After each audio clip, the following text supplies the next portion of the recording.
Hello friends. आज मैं आपको G01 के साथ में चैम्फर और कॉर्नर राउंडिंग के बारे में बताने वाला हूं कि G01 जब हम लीनियर कटिंग कर रहे हैं और उसके साथ में हमको चैम्फर देना है कहीं पे, तो कैसे देते हैं। आप देख रहे होंगे, आपको ड्राइंग दिखाई दे रही है। इस ड्राइंग में जो है सबसे पहली जो डायमीटर जो आपको दिखाई दे रहा है यहाँ पे 35 mm का डायमीटर है, लेकिन डायमीटर से पहले यहाँ पे चैम्फर लगा हुआ है एक ये। ठीक है, इसकी कोई मेजरमेंट नहीं दे रखी है। देख रहे होंगे आप यहाँ पे एक्स में, यहाँ पे कुछ होना चाहिए, वैल्यू नहीं है। यहाँ पे की जो वैल्यू है 35 है, तो यहाँ पे कुछ ना कुछ होनी चाहिए, वो नहीं दिया है। इसको क्या दे रखा, चैम्फर 2 × 45 डिग्री दे रखा, डिग्री में दे रखा। चैम्फर वैसे भी कभी भी लगाना चाहिए तो 45 डिग्री का लगाना चाहिए। अगर सपोज करो नहीं था, तो यहाँ पे कुछ ना कुछ कोऑर्डिनेट होना चाहिए। यहाँ पे का एक अलग कोऑर्डिनेट होना चाहिए था, यहाँ का एक अलग कोऑर्डिनेट होना चाहिए। जैसे यहाँ का 35 पे है, तो यहाँ पे कुछ और होना चाहिए था। ठीक है, क्योंकि रेफरेंस पोजीशन हमारा टूल का ये है। हमने अपने टूल को एक्स और Z0 यहाँ पे किया है। ठीक है, तो यहाँ से यहाँ तक की डिस्टेंस कुछ ना कुछ होनी चाहिए थी, लेकिन ड्राइंग में नहीं दी है। ड्राइंग में क्या दिया है, चैम्फर दिया हुआ 2 × 45 डिग्री। उसके बाद हम जेड में अंदर चलते हैं, तो ये 40 mm लेंथ दे रखी है। ठीक है, 40 mm कहाँ तक दे रखी है, रेडियस दिख रहा है आपको दिया हुआ 4। ये 4 mm का रेडियस दिया। रेडियस के सेंटर तक हमारी डिस्टेंस कितनी है, 40 mm है। फिर यहाँ से हम ऊपर चलते हैं, तो एक लेंथ और दे रखी है ये वाली, ये 12 mm है। कहाँ पे तक जा रही है, 55। ठीक है, एक्स में 55 तक जा रही है। फिर यहाँ से देखिए, यहाँ पे कोई कोऑर्डिनेट नहीं दिया हुआ है, यहाँ भी हमने चैम्फर दे दिया है इन्होंने जो है। ठीक है, यहाँ से इस डिस्टेंस से और यहाँ तक की डिस्टेंस 24 mm दे दी है, लेकिन यहाँ पे भी चैम्फर है। तो ये चैम्फर क्या है, 2 × 45 डिग्री है। ठीक है, तो दोस्तों ये कैसे रीड होता है, जब भी हमको चैम्फर देना होता है 2 × 45 डिग्री अगर ड्राइंग में दिया हुआ है, तो हमने सबसे पहले अपने टूल को यहाँ पे अगर एक्स और जेड दोनों यहाँ पे रेफरेंस किया है, तो यहाँ से जब पहला जो कमांड चलेगी, तो वो कितनी चलेगी, 45 डिग्री का ऑटोमेटिकली मशीन कैलकुलेट करती है। ये वाला एंगल 45 डिग्री का ऑटोमेटिकली यहाँ से ऊपर जाएगा, टूल इतना तक ऊपर जाएगा कि ये वाली लाइन से और यहाँ इसके बीच में एंगल 45 डिग्री का बने। और ये दो जो दिया हुआ 2 mm जेड में अंदर की ओर स्पिंडल की तरफ मूव करता है टूल। चैम्फर जो होगा अंदर की ओर होगा, क्योंकि यहाँ पे हमारा जो Z0 ये है, तो जेड यहाँ से लेके यहाँ तक की ये डिस्टेंस कितनी हो जाती है, 2 mm। ये दो दे जो दे रखा है, ये जेड की डिस्टेंस हो जाती है। और डिग्री कितना होता है, 45 डिग्री हो जाता है चैम्फर। ठीक है, तो इसको मैं प्रोग्रामिंग सीक्वेंस आपको बताता हूँ, फिर मशीन पे भी बताऊंगा इसको रन करके। ठीक है, तो सबसे पहले को हमको N1 लिखना होता है। वैसे तो हर लाइन के लिए एक ब्लॉक लिख सकते हो आप, लेकिन मैं पूरे छोटा प्रोग्राम है तो एक ही हम ब्लॉक डाल सकते हैं। ठीक है, तो N1 लिखा, टूल कॉल करते हैं हम लोग सबसे पहले T01 जो भी टूल है आपका टेरेट में, जो भी लगा हुआ है, 3 लगा हुआ है, ऑफसेट 4 लिया हुआ है, जो भी लिया हुआ है, तो मैंने यहाँ पर टूल 1 लिया हुआ है, पहला ऑफसेट है उसका। ठीक है, उसके बाद में ये कमांड, जब भी हम प्रोग्राम कोई भी लिखते हैं नया, तो ये कमांड हमको लिखनी ही लिखनी होती है। ठीक है, कॉलिंग करनी होती है। G90 से हमने एब्सोल्यूट प्रोग्रामिंग के लिए ये हमको कॉल करना है, क्योंकि हमने जो भी डायमेंशन हम रीड करेंगे, ठीक है, जो भी मेजरमेंट हमारी है इस रेफरेंस पोजीशन से मेजर करेगी। ठीक है, क्योंकि ये 40 है, अगर जब हम यहाँ से लेकर यहाँ तक काटते हैं तो 52 हो जाएगी, यहाँ से लेकर यहाँ तक काटते हैं तो कुछ और हो जाएगी। तो रीड जो करेगी इस डिस्टेंस से करेगी। ठीक है, रेफरेंस पॉइंट यही होगा, मशीन यहाँ से कैलकुलेट करेगी पूरी डिस्टेंस को। ठीक है, तो G90 इसलिए दिया जाता है कि एब्सोल्यूट प्रोग्रामिंग के लिए। G90 से 7 हमारा जो है कांस्टेंट आरपीएम के लिए है, शुरू से लेकर के आखिरी तक हमारा आरपीएम एक जैसा रहेगा, कहीं पे भी घटेगा और बढ़ेगा नहीं, चाहे वहाँ पर डेप्थ ऑफ कट जा रहा बढ़ रहा है या घट रहा है। ठीक है, हमारा शुरू से लेकर आखिरी तक आरपीएम 2500 ही रहेगा। स्पिंडल की स्पीड जो हमने 2500 दी है, 2500 पे ही चलेगा।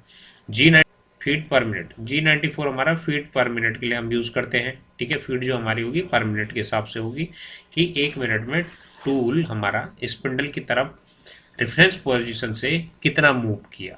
ठीक है, तो ये mm में है। ठीक है, M03 हमारा क्लॉकवाइज रोटेशन के लिए, स्पिंडल जो हमारा घूमेगा वो क्लॉकवाइज घूमेगा, क्योंकि हमारी टरेट ऊपर से माउंट हो रखी है, तो ऊपर से हमारा टूल नीचे की ओर आ रहा है, तो हमारा क्लॉकवाइज घूमेगा। M08 कूलेंट ऑन करने के लिए है। ठीक है दोस्तों, यहाँ तक आपको समझ में आ गई होगी ये लाइन। ठीक है, इसके बाद में G0, अब रैपिड कमांड हमारी यहाँ से शुरू होती है। रैपिड कमांड कि रैपिड कमांड में हमारा क्या है, G0 में X0 और Z3। X0 तो यहाँ पे था, ठीक है, लेकिन जेड में हमने थोड़ा सा बाहर खड़ा किया टूल को, जेड में 3 mm की डिस्टेंस पे खड़ा किया। ठीक है, जब रैपिड कमांड में आया, रैपिड में क्या होता है, G0 को जब हम यूज़ करते हैं तो टूल हमारा कहीं भी टच नहीं करता, पार्ट को कहीं भी हिट नहीं करता है। ठीक है, केवल एक ट्रैवल टाइम घटाने के लिए हम लोग रैपिडली उसको ले आते हैं, ठीक है, साइकिल टाइम भी घट जाता है उससे। उसके बाद G01 कमांड हमारी लीनियर कमांड यूज़ होती है, लीनियर इंटरपोलेशन के लिए है। Z0 पे अब हमारे देखो Z 3 पे खड़ा था 3 mm पे, हमने Z को 0 पे ले आए हैं, यहाँ पे ले आए हैं और फीड क्या दे दी 0.2 की फीड दे रखी है, 200 माइक्रोन की फीड दे रखी है, ठीक है। फीड देने के बाद यहाँ पे तक आ गए इस फीड पे, यही फीड हमारी बाई डिफ़ॉल्ट आगे तक काम करती रहेगी अब जब तक हम फीड चेंज नहीं करते हैं, ठीक है। x में 35 C2, अब देखिए x में 35 यहाँ से लेके यहाँ तक की डिस्टेंस x में 35 है, ये डाया 35 है। और C2 के यहाँ से लेके यहाँ तक मतलब Z में कितना जाना है, अंदर 2 mm जाना है। तो जैसे हम C2 देंगे तो ये 45 डिग्री का एंगल ऑटोमेटिकली मशीन ले लेती है। हमको केवल x में 35 जो डाया है, जिस डाया तक जाना है वो डाया डालना है और C2 डाल देना। C2 से क्या मतलब होता है कि Z में 2 mm अंदर जाना है और 45 डिग्री का एंगल बनाना है। C2 का मतलब ये होता है, ये चैम्पर हो गया हमारा, ठीक है। उसके बाद में हम Z में चलते हैं, ये 40 देख रहे होंगे आप, रेडियस के सेंटर तक हमारी 40 mm है, तो Z-40 में गई हम। G1 कमांड में यहाँ पे आप G1 लिख सकते हो इसके आगे से, क्योंकि मैंने बताया बार बार लिखने की जरूरत नहीं, बाय डिफॉल्ट जो कमांड हमने दे रखी है G कोड यूज़ किया वही कोड, जब तक अगला कोड अगला चेंज नहीं करते तब तक वही कोड चलता रहेगा। तो G1 में ही चल रहा है, लीनियर कटिंग करते हुए जा रहा है, Z में -40 पे गया, रेडियस 4 है। तो देख रहे होंगे आप सेंटर तक इसकी डायमेंशन कितनी है, यहाँ से लेके यहाँ तक सेंटर तक है 40 mm। तो 40 mm आने से 2 mm पहले ही वहाँ से रेडियस कैलकुलेट मशीन कर लेती है। तो 4 mm का रेडियस है क्योंकि ये 2 mm पहले से ही कैलकुलेट कर लेगी। तो जब भी हमने देना है वो डिस्टेंस देकर डिस्टेंस के साथ में जो रेडियस दे रखा है वो रेडियस देनी Z के साथ में, ठीक है। इसके बाद में हम चलते हैं x में 55 पे। यहाँ से अब देखिए सीधी चली मशीन जो है, ये भी G1 में चलेगा, सीधा चला x में 55 तक, यहाँ पे तक आ गया है। Z में 52, क्योंकि 40 ये था 12 ये था, यहाँ पे तक इस पॉइंट तक आ गया, ठीक है। और फीड हमने यहाँ पे घटा लिए 0.1 की दे दी, जो भी देना चाहते हैं आप दे सकते हैं जो है, ठीक है। ये जस्ट एक एग्जांपल है, ठीक है। 2500 के RPM पे कम से कम 0.4 0.5 तक की फीड आप दे सकते हो जो है। उसके बाद में अब यहाँ से हमको कहाँ चलना है, देख रहे होंगे आप, ये हमारी 75 है, ठीक है। x में 75 पे जाना है, लेकिन चैम्फर कितना है, चैम्फर देखिए यहाँ पे भी 45 डिग्री का है। तो यहाँ से ऑटोमेटिकली वो कैलकुलेट करेगा, 2 mm अंदर चलेगा। तो अगली कमांड क्या होगी हमारी, x में 75, ठीक है, x में 75 C2, ठीक है। हम यहाँ पे एंगल नहीं लिखते हैं बार बार, चैम्फर दिया हुआ तो चैम्फर ही लिखना है, C2 लिखना है केवल। C2 से क्या होगा, Z में 2 mm अंदर घुसेगा और 45 डिग्री का एंगल ऑटोमेटिकली बनाएगा। उसके बाद में Z में -76, ये सारा दिन जोड़ लीजिए, 24 + 12 + 40 76 में यहाँ तक आ गया, इस पॉइंट पे आ गया हमारा। इस पॉइंट पे आने के बाद में हमने अपना स्पिंडल स्टॉप कर देना है। G0 रैपिड कमांड से हमने क्या करना है, x में 100 और Z में 50 पे आपने किसी पोजीशन पे खड़ा कर दिया है, ठीक है। तो आप समझ गए होंगे यहाँ पे कि कॉर्नर पे आपको रेडियस कैसे देना है और चैम्फर कॉर्नर पे कैसे लगाना है जो है, ठीक है। अब मैं इस प्रोग्राम को आपको मशीन पे दिखाता हूँ चला करके, तो मशीन पे आपको दिखेगा कि ये प्रोग्राम सेम ऐसा बनता है या नहीं बनता है। तो दोस्तों यहाँ पे आप देख रहे होंगे एक पार्ट मैंने लिया हुआ है और एक BNMG का टूल लिया हुआ है। टूल के ऑफसेट हमने जो है यहाँ पे x और z हमने 0 0 कर लिए हैं यहाँ पे जो है, ठीक है। x और z हमने टूल के ऑफसेट x और z यहाँ पे 0 0 कर सकते हैं आप, अगर आपको देखना है तो मैं दिखा देता हूँ। ये देखिए यहाँ पे x और z में अपने टूल के ऑफसेट लेता हूँ, तो ऑफसेट में जाते हैं हम, ठीक है, सिंपली। और x में क्योंकि यहाँ पे x कितना है 0 है, अगर मैं यहाँ लेता तो मेरे को डायमीटर डालना पड़ता, ठीक है, जो पार्ट का डायमीटर है वो डायमीटर डालना पड़ता, लेकिन मैंने सेंटर में लेता हूँ तो x0 लिखते हैं। अगर डायमीटर यहाँ पे लेना है तो आप यहाँ पे ले सकते हैं, रैपिड पोजीशन में गए जैसे, ठीक है, यहाँ पे लेना है तो यहाँ पे क्या है, मेरा डायमेंशन है, मैंने पार्ट कितने का लिया है, मैंने पार्ट, अब हमको पार्ट की मेजरमेंट पता होनी चाहिए। 120 mm की लेंथ है और 78 की इसकी विड्थ है जो है, जो इसका डाया है 78 mm है। तो मेरे को क्या करना है, यहाँ पे x में x 78.0 ये लिख देना है और ऑपरेटर में क्लिक करना है, ये आपको दिख रहा होगा ऑपरेटर, इस पर क्लिक कीजिए। यहाँ पे मेज़र लिखा हुआ, मेज़र के नीचे सॉफ्ट की है, इस सॉफ्ट की को दबा देना है, तो जो रीडिंग होगी यहाँ पे ऑटोमेटिकली आ जाएगी, ठीक है। इसी तरह से Z में आपने Z0 कर देना है, Z0.0 और मेज़र कर देना, ठीक है। यहाँ पे इंसर्ट का रेडियस है, रेडियस आप दे सकते हो इंसर्ट का, अगर आप रफिंग कर रहे हैं तो 0.8 की रेडियस है, 1.2 की रेडियस है, जैसे मैंने यहाँ पे दिया हुआ है 0.8 की रेडियस, आप इसको 1.2 भी कर सकते हैं, ठीक है, 1.2 की रेडियस है, आप रफ कट लगा रहे हैं तो 1.2 का रेडियस है, ठीक है। क्योंकि यहाँ पे हमारा 0.4 का रेडियस है ड्राइंग में, तो हम कितने की लेंगे, 0.4 की रेडियस लेंगे, ठीक है। 0.4 का इंसर्ट ले लिया हमने इनपुट, ठीक है। क्योंकि 1.2 का लेंगे तो 0.4 का रेडियस नहीं बनाएगा वो, ठीक है। 0.4 का रेडियस ले लिया। टिप ओरिएंटेशन में हम क्या करेंगे, 3 नंबर टूल मैंने बताया था। अगर इस तरह से यहाँ से अटैक कर रहा है, अगर यहाँ से अटैक कर रहा है इस कॉर्नर से ऐसे, तो मैं 2 देता हूँ। अगर इस कॉर्नर से यहाँ से अटैक करता है तो 1 देता हूँ, और ऊपर से यहाँ से कर रहा है तो 3 नंबर देते हैं। तो हमने यहाँ पे 3 नंबर दे रखा है, ठीक है दोस्तों।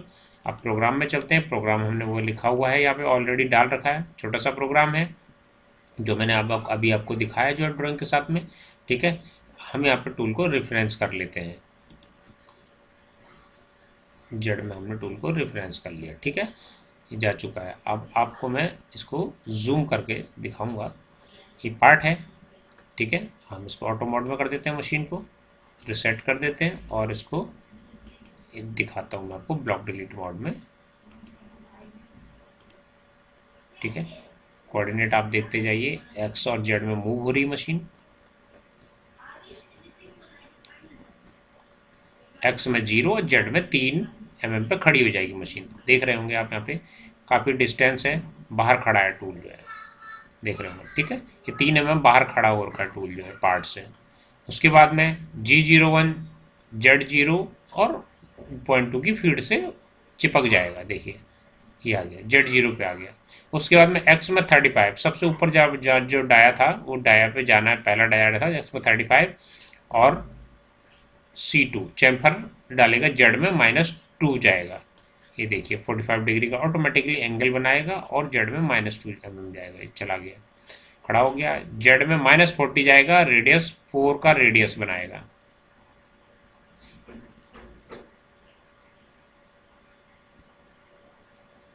यहाँ पे रेडियस काट दिया, आप देख रहे होंगे, क्योंकि 40 mm थी लेकिन 2 mm पहले से रेडियस बनाता, और देखिए 1.113 41.113 जो डायमेंशन ये चली है जेड में, जबकि है कितनी 40 है। तो मशीन ऑटोमेटिकली कैलकुलेट करती है कि कितना उसको चलना है रेडियस बना करके, ठीक है। उसके बाद में अगला देखिए 55 था, -52 था, वहाँ तक चला, ये ऊपर आ गया, यहाँ पे भी चैम्फर डाल दिया 45 डिग्री का, और ये जेड में मूव कर दिया 76 mm।